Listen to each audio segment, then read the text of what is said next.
Hello dear students, मैं इस part में लेकर आया हूँ 8th क्लास रैशनल नंबर। ठीक है, रैशनल नंबर के अंतर्गत हम सीधे डेफिनेशन पे आते हैं। मैंने लास्ट लेक्चर में आपको बताया था, लेकिन वो एक कंप्लीट नंबर सिस्टम था और इसके अंतर्गत मैं स्पेशली 8th क्लास में मैं रैशनल नंबर को लेकर आपके साथ हूँ। इस रैशनल नंबर की डेफिनेशन जो होती है, रैशनल यानी हिंदी में हम परिमेय संख्या कहेंगे। रैशनल का मतलब होता है भिन्नात्मक संख्या। इसका मतलब ये है कि जो संख्याएं कुछ इस फॉर्म में हो कि उसमें अंश भी होना चाहिए और हर भी होना चाहिए। अंश का मतलब न्यूमरेटर और हर का मतलब डिनोमिनेटर, जिसमें न्यूमरेटर और डिनोमिनेटर दोनों होते हैं। ठीक है, लेकिन ये ध्यान रखना है उसका डिनोमिनेटर कहने का मतलब जो हर है वो कभी भी शून्य नहीं होना चाहिए। और साथ ही साथ इसमें जो हर और अंश कहने का मतलब डिनोमिनेटर और न्यूमरेटर दोनों ही इंटीजर्स होना भी जरूरी है। तो अब आपको समझना है सबसे पहली बात कि एक रैशनल नंबर या हिंदी में हम परिमेय संख्या कहें, उसके लिए क्या जरूरी है कि कोई भी संख्या आपके पास में किस फॉर्म में होना चाहिए, आपके पास होना चाहिए वो P/Q के फॉर्म में होना चाहिए। all the number which is form of P/Q, वो सभी संख्याएं जो P/Q के रूप में होती हैं। for all, आप देखते हैं for all, इस for all का मतलब है इसके बाद जो भी लिखा जाता है वो हमेशा उससे संबंधित सत्य कथन होता है। तो Q जो है, आप देख रहे हैं कि ये जो Q है डिनोमिनेटर है, Q नॉट इक्वल टू 0, मतलब ये 0 कभी भी नहीं हो सकता है। और साथ ही साथ P/Q बिलोंग्स टू I। आपको लास्ट लेक्चर में मैंने आपको बताया था, ये जो सिंबल है, ये वाला जो सिंबल है, ये किसका है? Belongs to. इसका हिंदी में क्या मतलब होता है?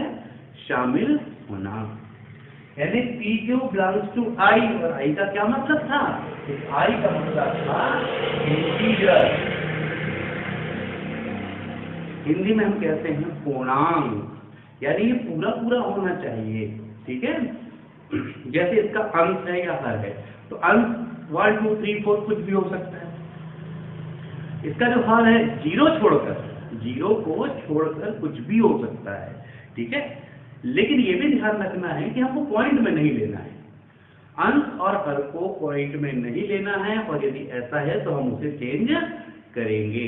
ठीक है, हम आपको ये सारी बातों को एग्जाम्पल देकर के क्लियर करेंगे। तो सबसे पहले हम समझ लें कि रैशनल नंबर क्या है।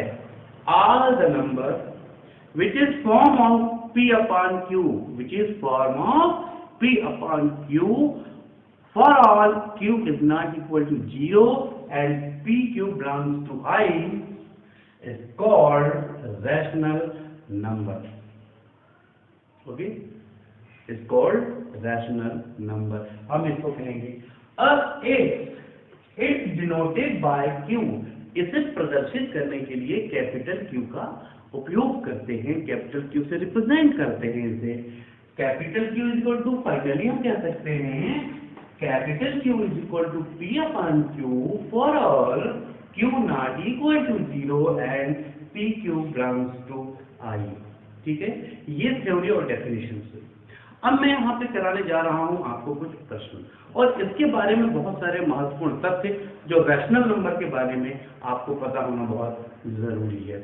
ठीक है, एक बार पहले से नोट कर लीजिए।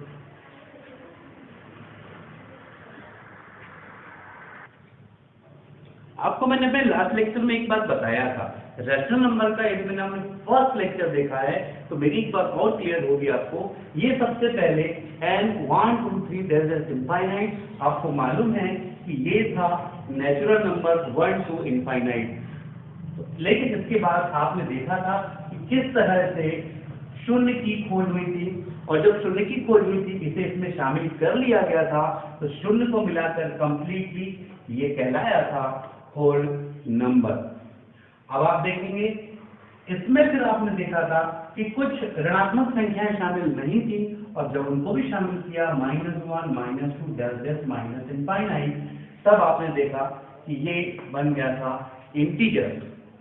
और इस इंटीजर्स में जब आपने देखा कि इस तरह से एक और ब्लॉक बनाया और यहां मैंने लिया P upon Q for all Q is not equal to 0 and PQ belongs to I। तो इस तरीके से ये जो कंप्लीटली ये बना था रैशनल नंबर। यानी आप ये कह सकते हैं कि जो रैशनल नंबर है वो कौन कौन हो सकता है।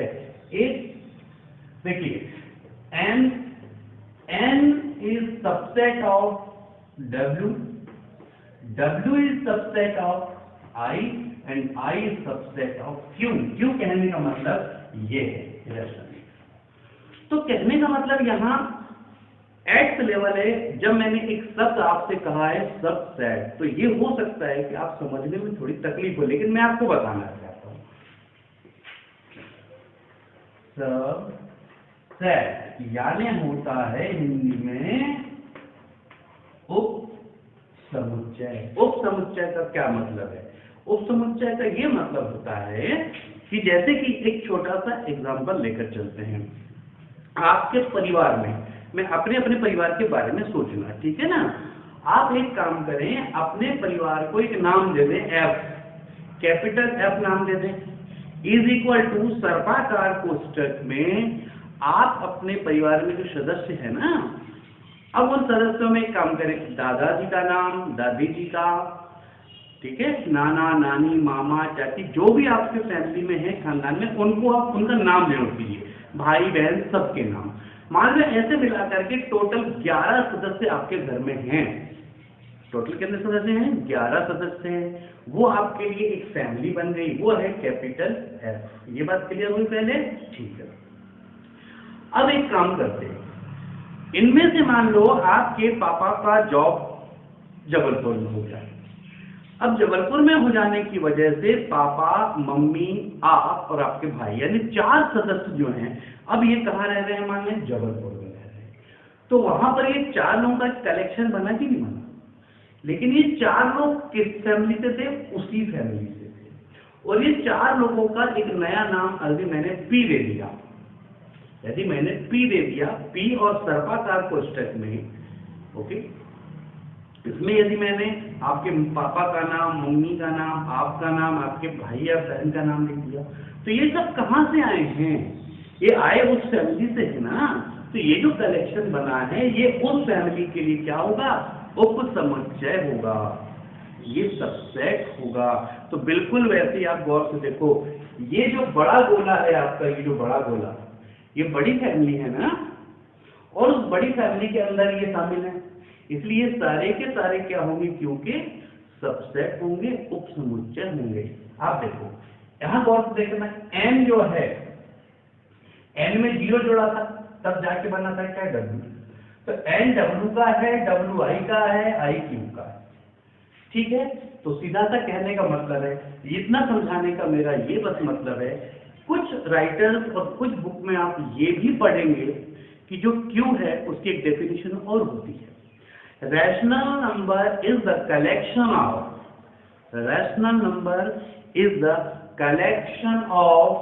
natural number, whole number, integers and fractions। Fraction खुद के लिए यूज हो रहा P अपॉन Q।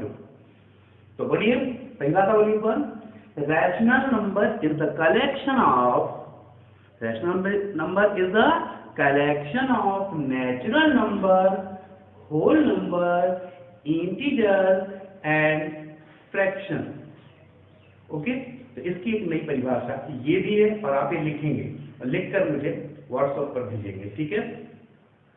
अब मैं आपको लेकर चलता हूं कि वास्तव में एक जो रैशनल नंबर है, इस रैशनल नंबर के भी क्या कोई प्रकार है? क्या रैशनल नंबर में भी कुछ ऐसे तथ्य हैं जो आपको जानना बहुत जरूरी है? तो बिल्कुल ऐसे तथ्य हैं, और ये तथ्य मैं बता रहा हूं। आप इससे पहले से स्क्रीनशॉट लें, मैं थोड़ा हट जाता हूं, स्क्रीनशॉट लें, इसे नोट करें, और उसके बाद मैं आपको बताता हूं इसके महत्वपूर्ण तथ्य।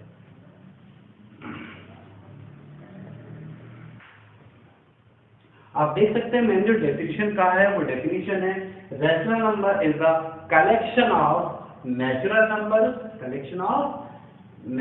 Number, whole number, integers and fraction, इनका जो कलेक्शन है वो कहलाते हैं रैशनल नंबर। अब बात आती है इनकी कौन कौन सी प्रॉपर्टीज हैं, क्या हम इसमें और बातें समझ सकते हैं। देखिए,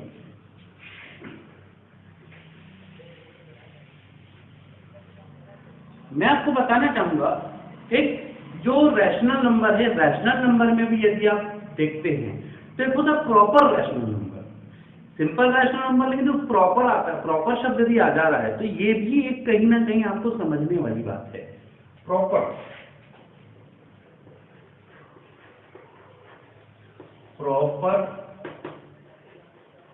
रैशनल नंबर। अब प्रॉपर रैशनल नंबर क्या है, या इसको हिंदी में हम कहना चाहें तो हम कहेंगे उचित परिमेय। अब बात आती है उचित परिमेय संख्या क्या है या प्रॉपर रैशनल नंबर क्या है। तो प्रॉपर रैशनल नंबर होने के लिए क्या जरूरी है, और ये आपको समझना होगा, स्टैंडर्ड भी होना चाहिए। दो चीजों को मैं विशेष रूप से बता रहा हूं। सबसे फर्स्ट पॉइंट, रूल फर्स्ट, सबसे पहले रूल फर्स्ट आपको ये याद रखना है कि P अपॉन Q,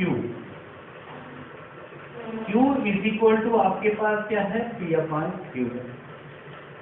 अब आपको तो पता है for all Q is not equal to U। यहां ये आपको मालूम होना चाहिए कि P एंड Q, P और Q जो है इसमें कॉमन फैक्टर नहीं होना चाहिए। P and Q not have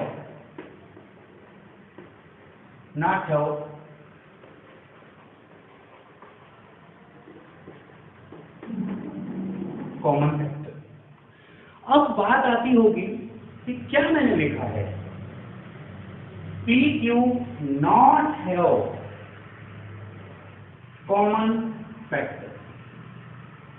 इसका मतलब ये कि इनके पास कॉमन फैक्टर नहीं होना चाहिए, ठीक, not have common factor. Common factor का मतलब होता है, जैसे कि एक एग्जांपल में आपके लिए, P और Q जो होते हैं, P और Q ये 1 से तो डिवाइड होते ही होते हैं, लेकिन ये किसी और से इसका अंश और हर यानी न्यूमरेटर और डिनोमिनेटर किसी और संख्या से डिवाइड नहीं होना चाहिए। यदि वो संख्या से डिवाइड होती है तो उस संख्या को हम कहते हैं common factor. P and Q both can divide by any digit, that digit is called common factor। यदि P और Q दोनों ही किसी एक डिजिट से यदि डिवाइड होते हैं तो जिससे डिवाइड हो रहे हैं उस संख्या को हम कहते हैं कॉमन फैक्टर, और कॉमन फैक्टर नहीं होना चाहिए, वो सब सरलतम रूप होना चाहिए। आपके सामने एक example, let us one example in front of you here। One example is that 3 upon 9, 3 upon 9, but 3 is also we can divide by 3 and 9 is also we can divide it by 3, both are divided by 3, यानी 3/9 है, 3/9 है। आप देख रहे हैं कि ये जो 3 है वो 3 से भी डिवाइड होगा और ये जो 9 है वो भी 3 से डिवाइड होगा, मतलब यहाँ पे कॉमन फैक्टर है। तो ये जो है एक प्रॉपर रैशनल नंबर नहीं, रैशनल है लेकिन प्रॉपर नहीं है। और प्रॉपर होने के लिए क्या होना, अब देखते हैं। 3 से ही 1 टाइम और ये 3 है। अब यदि हम लिखें इसे 1/3, तो ये जो 1/3 है ये है प्रॉपर रैशनल नंबर, ठीक है, प्रॉपर रैशनल नंबर ये है। इसका मतलब ये होता है कि इसका न्यूमरेटर यानी अंश और डिनोमिनेटर यानी हर दोनों ही किसी दूसरी संख्या से डिवाइड नहीं होना चाहिए। यदि वो डिवाइड हो रहे हैं तो हम उसको प्रॉपर रैशनल नंबर नहीं मानेंगे। डिवाइड करने के बाद जो उसका रिजल्ट होगा उसे हम मानेंगे प्रॉपर रैशनल नंबर। इसका मतलब हम कह सकते हैं प्रॉपर रैशनल नंबर क्या है। A rational number rational number which is form of p upon q for all q is not equal to 0, but p and q both can't divide by any other digit. That is called proper rational number. Okay.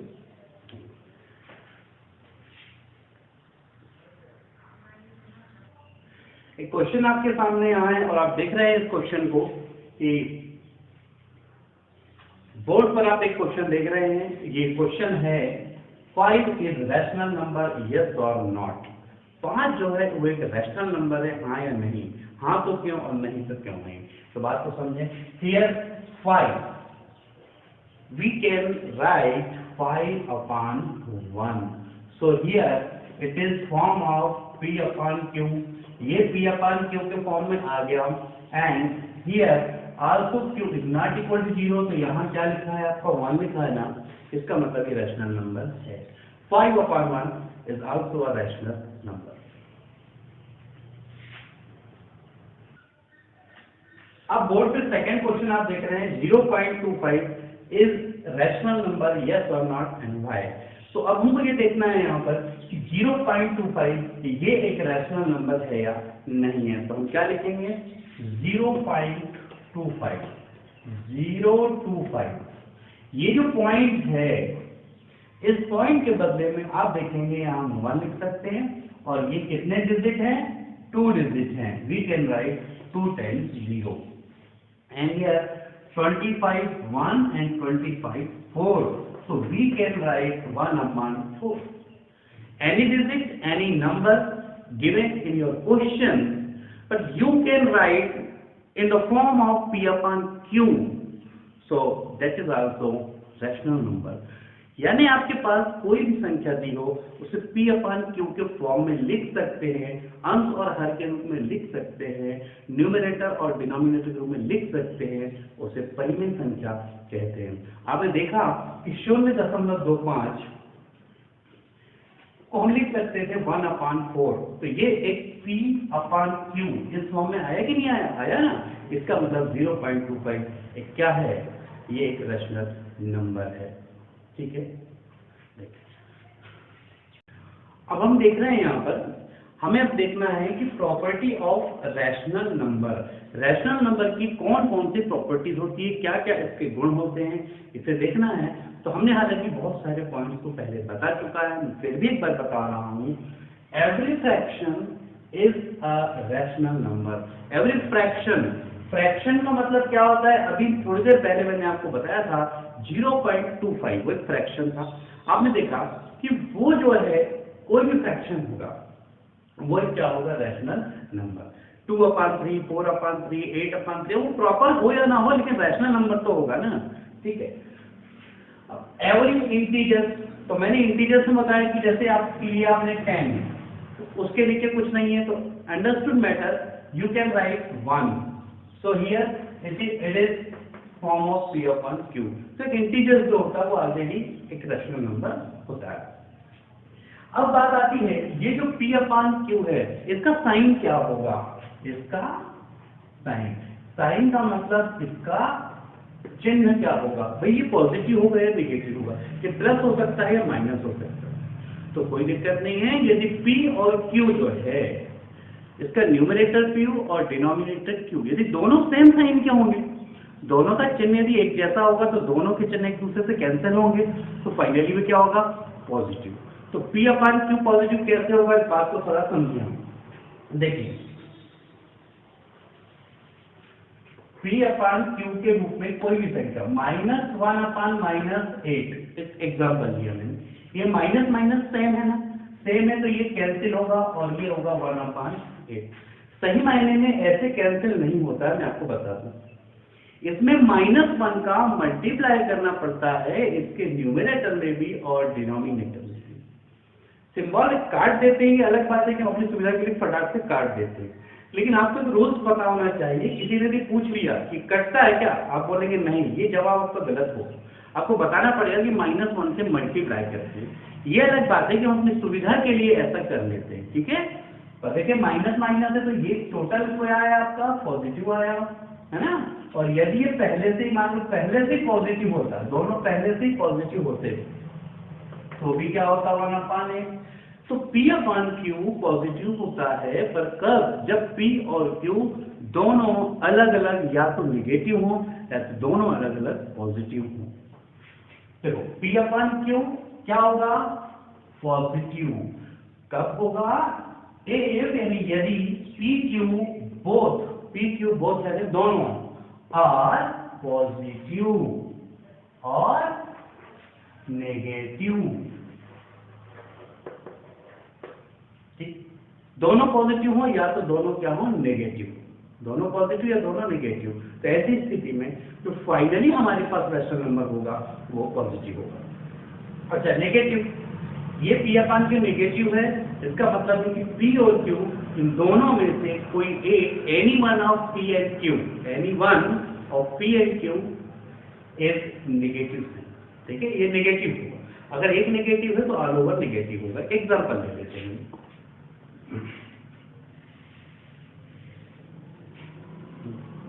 अब यदि हम लेके चलते हैं -3/8, देखिए -3, ये minus और ये प्लस है, तो देखिए कि इसमें क्या है, न्यूमरेटर माइनस है, लेकिन ऐसा भी हो सकता था 3/-8, तो इसमें ये प्लस है और ये माइनस है।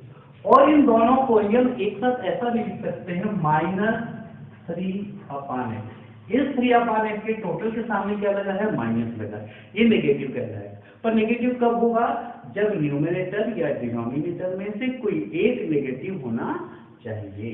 तो आपका देखिए प्रॉपर्टी नंबर फर्स्ट, सेकंड और थर्ड। फर्स्ट में है कि फ्रैक्शन जो है वो रैशनल नंबर होता है, इंटीजर रैशनल नंबर होता है। यहाँ मैंने होल नंबर नहीं लिखा, होल नंबर भी रैशनल नंबर होता है। और बात आती है कि P/Q का चिन्ह क्या होना चाहिए, तो P और Q दोनों यदि पॉजिटिव हैं तो भी पॉजिटिव, दोनों नेगेटिव हैं तो भी पॉजिटिव, यानी दोनों सेम हैं तो पॉजिटिव, और दोनों में सिंबल अलग अलग है तो इसका मतलब वो नेगेटिव होगा। इसके बाद देखते हैं प्रॉपर्टी नंबर 4।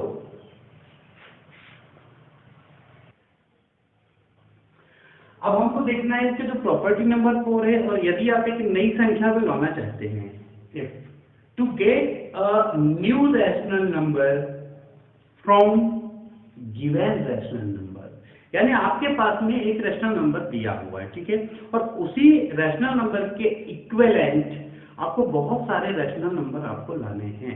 तो आप कैसे रैशनल नंबर को लाएंगे, तो इसके लिए क्या करना पड़ेगा, आपको जो न्यूमरेटर है यानी अंश और डिनोमिनेटर यानी हर, दोनों में ही आपको सेम डिजिट का मल्टीप्लाई करना पड़ेगा। आप अंश में और हर में, न्यूमरेटर डिनोमिनेटर में या P और Q में आप 2 का मल्टीप्लाई कर दें, 3 का मल्टीप्लाई कर दें, लेकिन दोनों में, ऊपर में भी और नीचे में भी। जैसे आपको बोला कि 3 इक्विवेलेंट बनाना है, कोई दिक्कत नहीं, एक बार आप 2 का मल्टीप्लाई कर दें, फिर 3 का, फिर 4 का, फिर 5 का, और ऐसा कोई जरूरी नहीं है कि 2, 3, 4 लाइन से हो। आपको जिसका मल्टीप्लाई करना है, किसी भी डिजिट का मल्टीप्लाई आप कर देंगे, इक्विवेलेंट रैशनल नंबर जो गिवन रैशनल नंबर है उसके इक्विवेलेंट आपको मिल जाएगा। वही लिखा है, to get a rational number equivalent to given number, यानी जो दिया हुआ नंबर है उसके इक्विवेलेंट यानी उसी के बराबर होगा, मान वैल्यू उसी के बराबर होगी, लेकिन नया रैशनल नंबर लाना है। फॉर दैट पर्पस क्या करोगे, what will you do, the numerator यानी न्यूमरेटर क्या है, the numerator and the denominator यानी अंश, और ये इसको हम कहेंगे हर, यानी P/Q। ये क्या था, P है न्यूमरेटर और Q है डिनोमिनेटर। क्या करना है, of given rational number must be multiplied by the same factor, ठीक है, मल्टीप्लाइड बाय सेम फैक्टर। यानी आपको क्या करना चाहिए, एक सेम फैक्टर ले, उसका न्यूमरेटर और डिनोमिनेटर दोनों में ही मल्टीप्लाई कर दें, आपको एक नया नंबर मिल जाएगा। ठीक है, अब मैं इसका एग्जांपल करवाता हूं आपको, नोट करने पहले।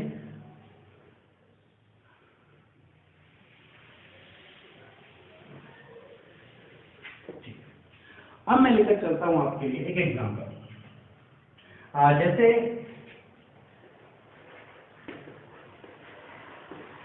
find the 3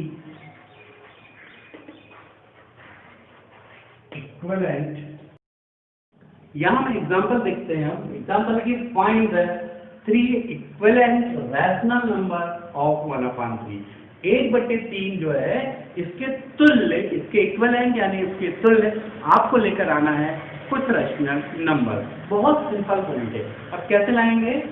यस, ये 1/3।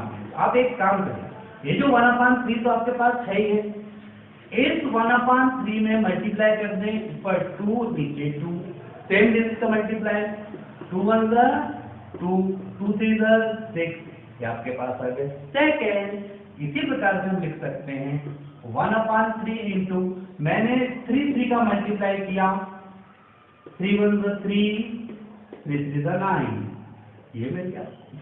ठीक है, इसी प्रकार यदि मैं, ये भी हो सकता था कि 1/3 इंटू 4/4 इज इक्वल टू 4 1 4 4 6, लेकिन आप ये ध्यान रखना है, चाहे ये प्राप्त हुआ, चाहे ये प्राप्त हुआ, चाहे ये प्राप्त हुआ, ये तो पहले से था ही, ये सब इक्विवेलेंट ही होंगे।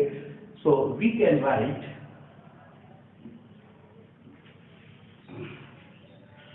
we can write 1/3, 2/6, 3/9 and 4/12, 4 था। तो बच्चों, आपको ना प्रश्न करते समय ज्यादा नहीं सोचना, रैशनल नंबर है या नहीं, इसको पहचानने के लिए ये ध्यान रखना है कि जो इसका डिनोमिनेटर एक तो शून्य नहीं होना चाहिए। दूसरी बात आपको ध्यान रखना है, इसमें यदि आपसे कहता है कि एक आपको रैशनल नंबर दिया हुआ है और उससे बहुत सारे रैशनल नंबर बनाने हैं, तो बहुत ही आसान होता है, इसके न्यूमरेटर डिनोमिनेटर में किसी भी सेम डिजिट का आप मल्टीप्लाई करते जाएंगे, आपको नए नए रैशनल नंबर प्राप्त होते जाएंगे। ठीक है, चलिए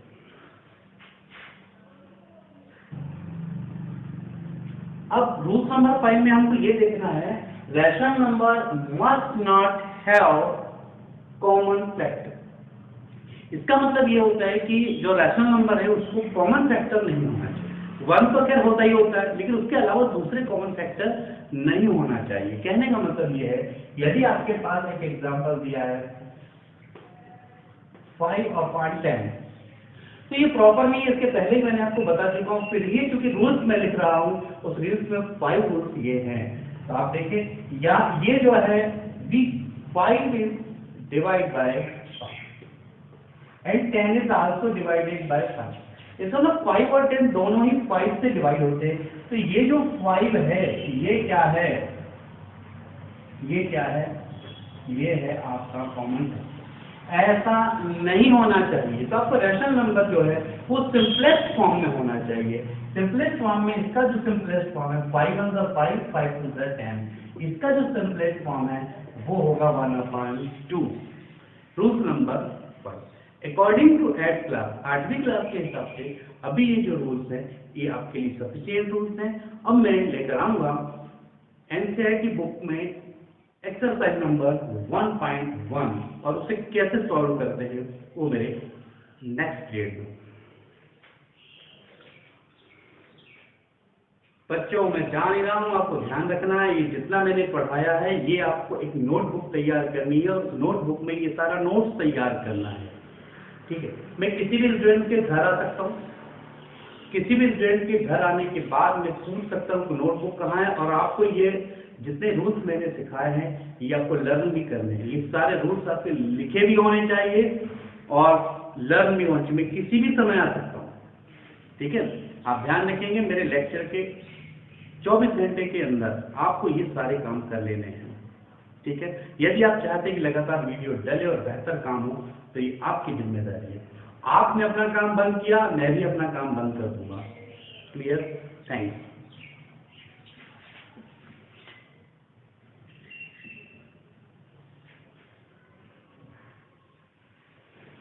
इस वीडियो के माध्यम से लेकिन मैं ये कहना चाहूंगा, बहुत दुख की बात है कि छोटे छोटे बच्चे बार बार ग्रुप में मैसेज कर रहे हैं। अमीशा मैसेज कर रही है, विराज मैसेज कर रहा है, प्रीत कर रहा है, ठीक है, सृष्टि इसमें लगातार बनी हुई है, पर ये समझ नहीं आता है कि आखिर ये चाहते क्या हैं। मैं कहता हूँ यदि बच्चों ने नहीं देखा तो कम से कम पेरेंट्स उस मैसेज को पढ़ते तो होंगे।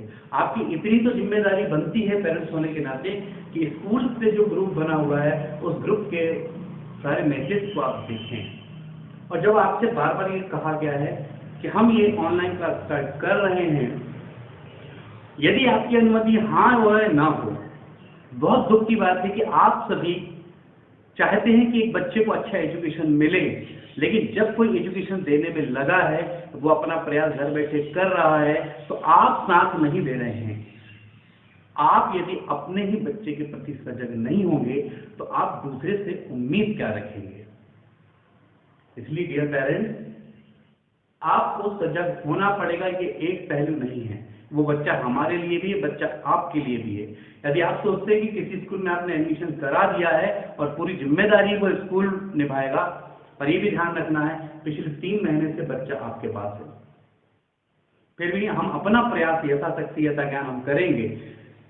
लेकिन मैक्सिमम मैं पेरेंट्स से कहना चाहूंगा, वो कम से कम रीड करने के बाद, अरे नहीं भी आपको पसंद है ये चीज, तो कम से कम नहीं तो लिखकर भेजें। आपको ये जब स्कूल प्रशासन से जब एक मैसेज जाता है, आप सोचिए, आपके घर में अगर 4 बच्चे हैं, आप 4 बच्चों से कोई क्वेश्चन कीजिए और कोई बात कीजिए, एक जवाब देगा, 3 नहीं, उस दिन आपको एहसास होगा कि ये गलत बात है, ये हमारे संस्कार के बिल्कुल खिलाफ है। अरे नहीं भी है तो कम से कम जवाब देना, ये तो आपका फर्ज है। क्योंकि मैंने 7-8 लोगों से ही बात की, 7-8 लोगों का ही कॉल आया, मेरा कॉल नंबर है। बात वही आती है, क्वालिटी सारी आप चाहते हैं, बच्चे में प्रोग्रेस आप चाहते हैं, लेकिन साथ नहीं देना चाहते। यदि इस तरह साथ नहीं देना है तो भी कोई बात नहीं, लेकिन क्या लगता है आपको कि कोई पढ़ाई का काम जादू है?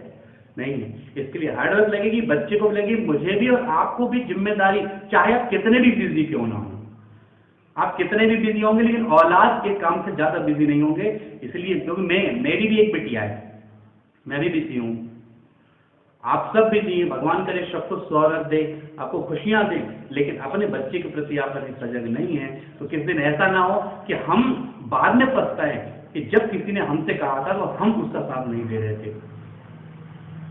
फिर जब हमारी मीटिंग होती है, हम मीटिंग में बड़ी बड़ी बातें करते हैं, बहुत सारी बातें होती हैं, लेकिन जब आज मैं आपका सपोर्ट करने को तैयार हूं, मैं आपका जब सपोर्ट कर रहा हूं, तो अब क्यों सपोर्ट नहीं कर रहे हैं आप? और यदि अभी आप सपोर्ट नहीं करेंगे तो याद रखना मेरी बात, तब बढ़ चढ़कर आप भी बड़ी बात नहीं कर पाएंगे। हाँ, यदि आपके पास मोबाइल प्रॉब्लम है, 1-2 बच्चे ऐसे हो सकते हैं, 2-3 जिनके पास प्रॉब्लम, बिल्कुल मानता हूं मैं, लेकिन सबसे बड़ी बात है कि मुझे दिखता है कि कितने स्टूडेंट्स ने या कितने पेरेंट्स ने उस मैसेज को रीड किया है, कितना ने रीड किया है, ये दिखता है मुझे। उस रीड करने के बाद जब मैं देखता हूं कि 18 पेरेंट्स ने रीड किया है और जवाब केवल 4 से 5 का आ रहा है, तो सोचिए कितना दुख होता होगा मुझे। क्या मैं अपने लिए कर रहा हूँ, वो आपके बच्चे के लिए कर रहा हूँ ना मैं।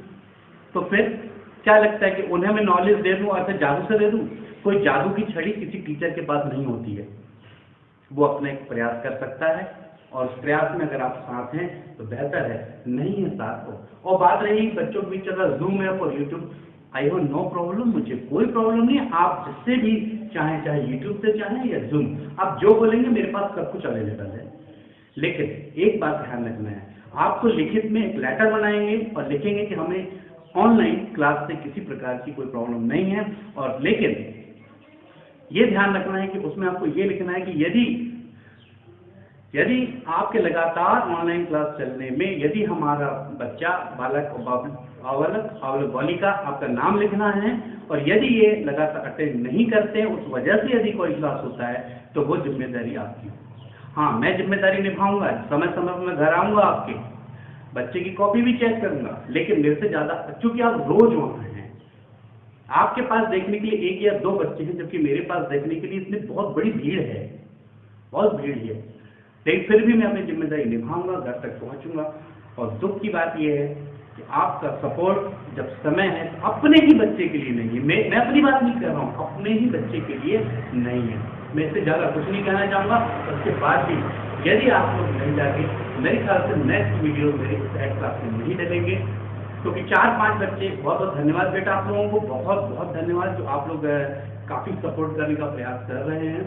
और यदि नहीं मिला पाया सपोर्ट तो आई एम सॉरी।